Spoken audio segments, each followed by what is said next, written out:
This is by far the hardest vlog to film, and I don't know how and where to start. I don't even know how this vlog turns out, but hopefully I'll get to finish filming this. From the vlog title itself, you already have an idea of what this is all about. And I guess the best way to begin is to how it all started. So it was on March 16 of 2020 when the government of the Philippines under President Rodrigo Duterte imposed an enhanced community quarantine, which means a total lockdown in Manila, restricting the movement of the population except for necessities and health circumstances. This is actually in response to the growing number of COVID positive cases in the said area. During this time, I was still Cebu-based, but even if that's the case, I still felt the heaviness of what was being imposed because our flights going in and out of Manila were cancelled, even our international routes. Now, March 17 of 2020, when the province of Cebu also imposed an enhanced community quarantine. And sadly speaking, I took the last flight going to Clark on March 16, and because of flight delays, we arrived in Cebu at around 2 a.m. on March 17. So it only means I need to undergo a 14 days home quarantine. That being said, I cannot go home to my hometown in Karkar. So I stayed in Lapu-Lapu, isolated myself for 14 days. And good thing Ria and Elda, my roommates, they were able to go home on their respective provinces before the lockdown happened. I was supposed to film or vlog my 14 days home quarantine journey, but I decided not to push through with it because on the first day of filming it, I broke down. Okay, so today is the first day for my home quarantine, and earlier some staff from the local government unit already visited me. They checked on me, but the funny part about it, when they checked on me, they don't have the equipment to check my body temperature, so that's why it just doesn't make any sense. How could they possibly monitor me if they don't have all the proper equipment to do that? Diba? So that's why I was really frustrated earlier. Good thing, a few days ago, Ria and we were able to do some grocery shopping, but I don't know if it will last for 14 days. Currently, I'm here in Lapu-Lapu City. The second reason why I'm super duper frustrated earlier, it's because I can't go home. In our hometown in Karkar, it's 3 hours away from Lapu-Lapu City. So Ria and Elda went home to Jansan and to Davao respectively. I can't possibly ask my mama to be here. It's because she is PWD. My stepfather just had a stroke. My papa, I haven't seen him for how many years now, so I can't ask him to be here also. My tita who took me, I don't want to disturb her as well.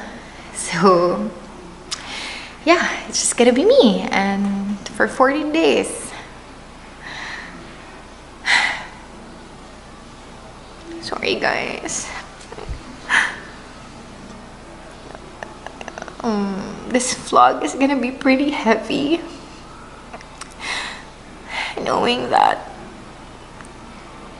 I'm just gonna be alone on this. I mean, you don't have anyone beside you, you know.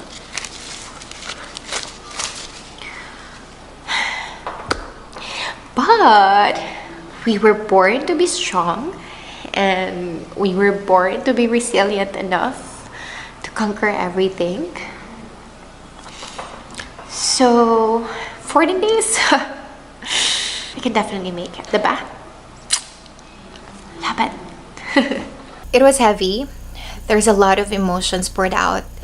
And while I was on the process of editing the vlog, I realized that this is not the kind of content that I want my viewers to see in the middle of a health crisis. So that's why I did not push through with the vlog. Now, I managed to finish the 14 days home quarantine with a positive note. And big thanks to you guys, and big thanks to my friends and my family. After the 14 days, I just waited as to when will the lockdown will be lifted. Originally, it was set to last until April 12, but got extended until April 30.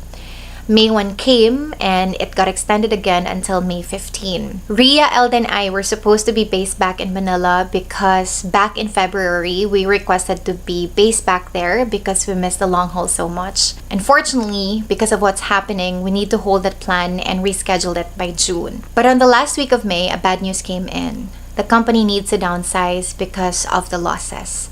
Hence, retrenchment must be made. After the announcement, there's a lot of rumors circling back and forth of what's going to be the basis of the retrenchment, whether it be a last in, first out basis or a performance base, or maybe a combination of the two. The formal announcement was supposed to be sent either on the last week of June or on the first week of July. But on June 4 of 2020, at around 6 p.m., an email was accidentally sent to me with a PowerPoint presentation of the retrenchment plan. I was not supposed to receive it. I don't know what happened, but it was on my inbox.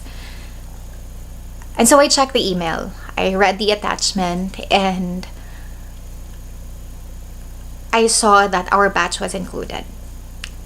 It was a last in, first out basis. The file was so detailed that even the names of the managers that will be included on the retrenchment was there. How many batches will be included on the retrenchment, and how they were able to come up with those numbers, and how many numbers of crew they intend to keep. And during that time, I felt like my whole world was crushing down. My body went numb, and at first I couldn't move because I was shocked. And that's the time that I really need a hug from someone, but it's not possible because I'm all alone, and I feel alone during that time. And when I finally got the courage to move, I informed Ria and Elda about it. I couldn't possibly share it with my family because I know they've been through a lot, and knowing I am the breadwinner.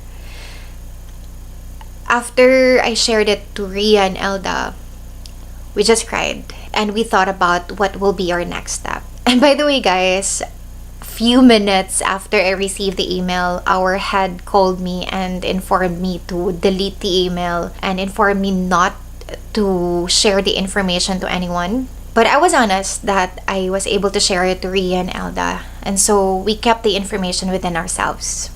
Not until today, of course, because I'm sharing it to you guys. Third week of June, Ria, Elda, and I received an email from the office stating that they are basing us back in Manila by the end of the month. And we were like, why are you still basing us back in Manila, knowing that you are letting us go anytime soon? It felt like I am in a relationship with someone, and I already knew that my partner has fallen out of love towards me, but I still stayed because I love him so much.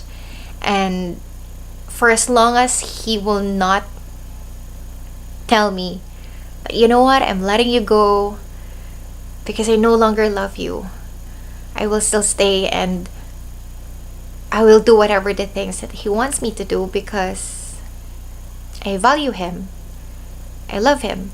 And that's exactly how I felt. It's a terrible feeling. It's taking all of your energy down the drain. And every moment you wake up in the morning, you're trying to convince yourself that whatever on that email is actually not true. You are wishing, you are praying every single day that it won't happen. So July came in and the three of us were already Manila based. It was also the time when the office finally sent an email about the retrenchment. And we were shocked because there's a lot of batches that were not included on the retrenchment based on the email that I received. And they also added 90 cabin crew on the retrenchment because of poor performance. Things were really heavy during that time. But I told myself I need to be stronger than I was.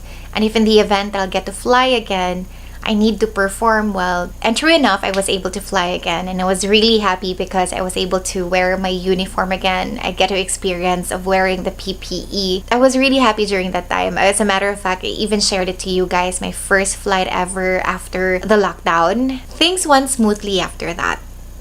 And so I thought, because August 4 of 2020, when the government announced MACQ in Manila, and it was set to last until August 18. Another round of rumor that there will be a second round of retrenchment.